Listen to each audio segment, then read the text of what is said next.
And one you've probably heard before, myth number one, it doesn't affect me. It doesn't affect me. You ever been tempted to believe that? One study in Sweden said 71% of Swedish adolescents believe pornography influenced the behavior of their peers, but only 29% believed it influenced their behavior. Isn't it tempting to think that in life? Think, well, I'm the exception. This applies to everybody else but me. In my class, I teach at a graduate program at Biola University. I still teach high school part-time, 3 mornings a week at a private school at a Bible class. And I tell my students, I say, we can talk about anything if we look to Scripture and we're just respectful how we talk about it. So one day this topic came up and we're just kind of discussing it as a class, and I could tell the student in the back, who's a great athlete, great kid, great student, sitting in the back, I could tell he was getting visibly bothered by this. So as soon as class was done, it was lunchtime, he came up to me, he goes, Dr. McDowell, can we talk? I was like, no, it's my lunch break. I mean, I'm just kidding. I didn't say that to him. I said, yes, step into my office, which was a desk in the middle of my classroom. Sat down, and I said, what's up? Think of like macho athlete. Before he could say anything, puts his hands in his arms like this, puts his head down on the desk, and starts to cry. I mean, so intensely, I got up and got some Kleenex and brought it over to him. I said, what's going on? He goes, McDowell, I gotta be honest.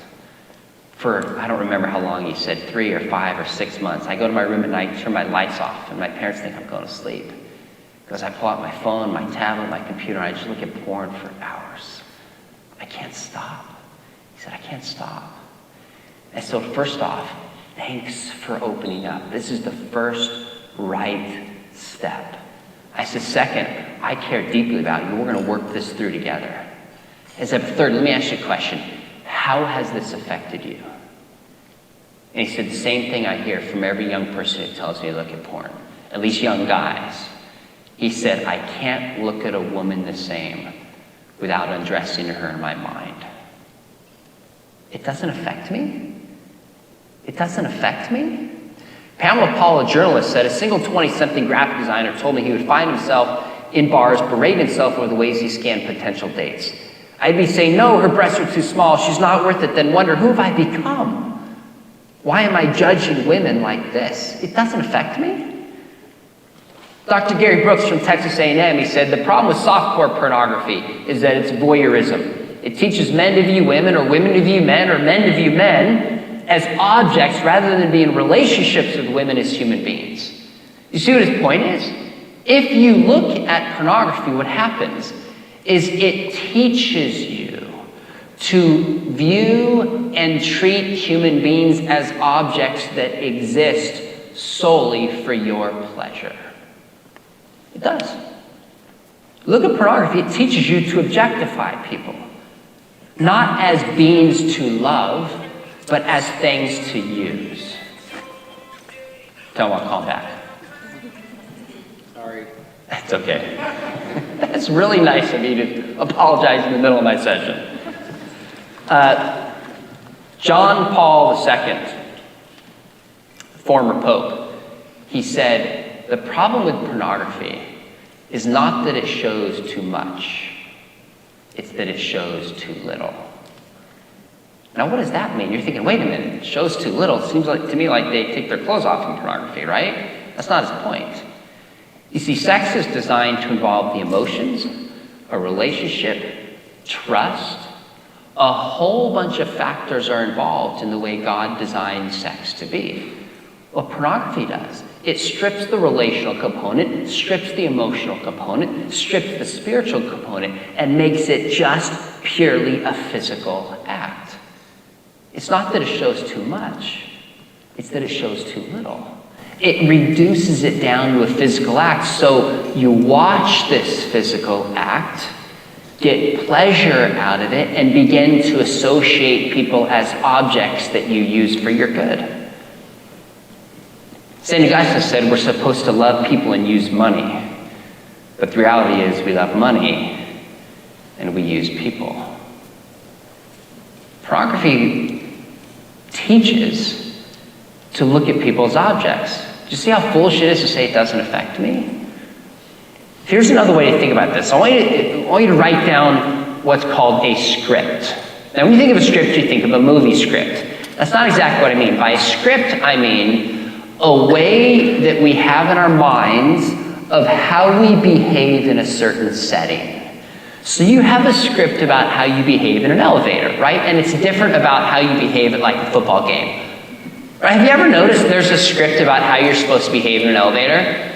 Right? You're not really supposed to talk in an elevator. Even though there's no windows, you're still supposed to face the door. And there's like a spacing issue, right? If you walk in and someone's on this side, you don't really go stand by them. You're supposed to stand. Like there's all these ways we behave in an elevator. And no one's told us this, but you just kind of observe it, right? Well, same with a football game. Nobody told you how to behave in a football game. What happens? You go to a football game, and you just kind of intuitively watch that when the ref makes a bad call, boo him or her. When your team scores, you cheer.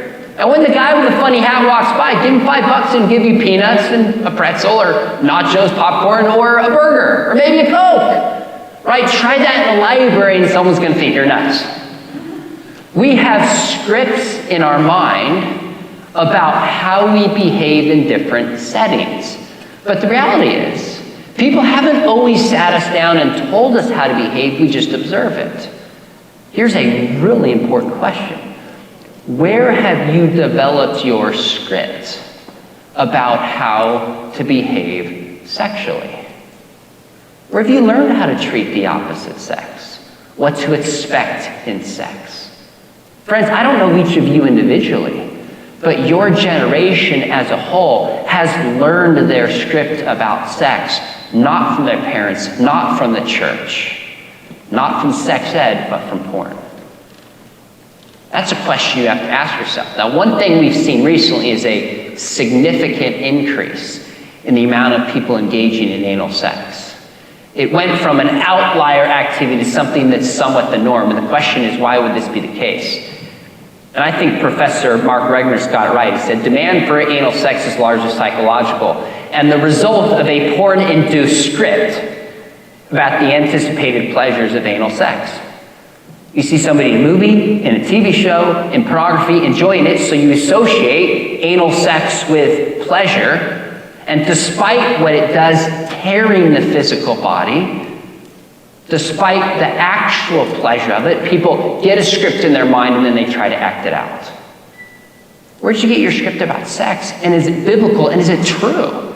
Is it love? Now, pornography does have a script. And by this, I really mean softcore porn. I'm not talking about some of the hardcore, violent kinds of stuff that is out there. There is a script of pornography that if you look at it, it's teaching you what to expect. And you know what part of the script of pornography is? Is that sex is best experienced outside of a loving relationship. Friends, porn is not about married couples with kids. It's not. Marriage is shown as being antiquated and boring and old-fashioned and not satisfying. By the way, pornography means writings about what? Prostitutes. A prostitute, by definition, is someone you're not in an ongoing relationship with. Pornography sells the message that a one-night stand is the most fulfilling and meaningful sex. This is the script of pornography.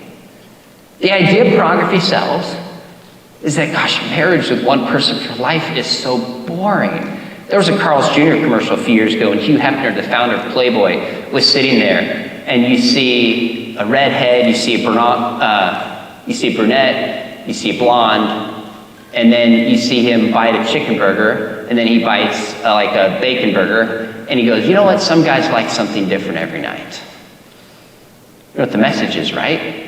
You don't want to eat the same food every night. Similarly, you don't want to have sex with the same person over and over again. That would be boring. Variety is the spice of life. Friends, that's a message of porn. It mocks the biblical message. Now, you know what the reality is? The reality is, believe it or not, that those who follow the biblical pattern for sex are having the most and the best sex on the face of the planet, period. Can I get an amen? Are there any Baptists in the house? Now, what's my point? I'm not going to walk through all the reasons why. And I'm not saying this is true for every single Christian. That's not my point. But if God is the one who designed sex, then when we live and obey his commandments, we will find that it is the most life-giving and the most freeing kind of sexual relationship. So years ago, one of my friends took his youth group to play paintball. Now, just so I know, how many of you played paintball at least once? Let me see your hands. Okay, good. Almost all of you have. Now, by the way, this kid in your youth group who's like quiet and you think, I don't want him on my team for paintball, that's actually the kid you want. Give that kid a gun and he or she is nuts. And some of you know who I am. Like, come out of your shell on the paintball course. Well, a friend of mine took his youth group to play paintball, and they were driving home in the bus, and in the back was a kid, must have been 13 years old, and he kind of decided to announce to the youth group, he goes, you know what? That was awesome. I love shooting at people. I love wearing camo, the strategy, the adrenaline. When I get older, I want to be in the military. I want to go to war. Well, what he didn't know is one of the youth leaders was actually a former military veteran, maybe from the first Iraq war, I think. And he goes, son, let me tell you something. Now, side note, if a military veteran ever says, son or daughter, let me tell you something, that means sit down and shut up. He goes, paintball's fun, because you know what in paintball? There's actually no consequences. You get shot and, you don't get hurt. Or if you get hurt, you're proud of your battle wound, right? If you lose, you just play the next game. You're actually free to play the game of paintball because there's really no consequences for losing. He said, you go to war and there's consequences. Get hit in the arm, you lose your arm. Get hit in the leg, you might lose your leg. Get hit in the head or chest, you might lose your life. Now, ironically, our culture says you're only free if you can have sex with who you want, when you want, where you want. That's the script of porn. But the reality is, actually, when you commit to one person of the opposite sex for life and stay faithful to that person, you're most free. You know what I mean? You have no fear about sexually transmitted diseases. I have never for 1 second in my life been worried about contracting a sexually transmitted disease. Not once. Married my high school sweetheart. You don't have fear about being compared to somebody else. You don't have fear about, oh my goodness, what if she gets pregnant? You don't have to deal with abortion. Why? You are free to love this person and stay committed to this person for life. And yet pornography mocks the institution of marriage. You know what the second script of porn is? That all women want sex from men. Basically, women are reduced to sex objects that want sex from men. I want to talk about a war on women. How debasing is pornography for women? And ironically, we hear all this talk about the Me Too movement, and nobody gets to the source and blames pornography, or at least shows that pornography helps contributing to this idea that a woman is a sex object. Because the next one says, women like all sexual acts men perform or demand. This is a part of what pornography shows, that a woman is waiting for a man. They're just waiting for a man to desire or demand some kind of sex, and they're there to deserve it. And you know what? If a woman says no, and she doesn't first realize that she can be persuaded with a little force. Yeah, she's just plain hard to get.